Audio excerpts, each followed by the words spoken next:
Hi friends, in this video I would be showing two methods to fix auto call recording not working issue.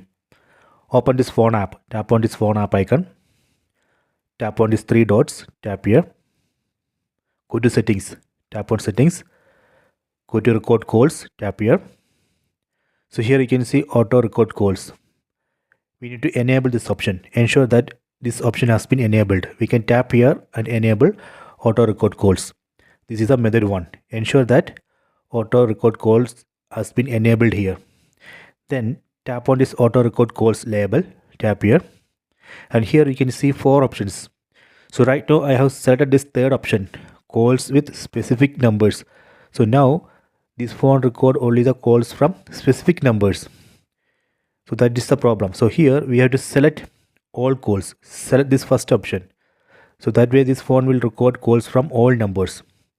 This is the method 2. Ensure that here we have selected all calls. This way we can fix auto call recording not working issue. Please try this. I hope you have enjoyed this video. Please subscribe this channel. Please like and share the video.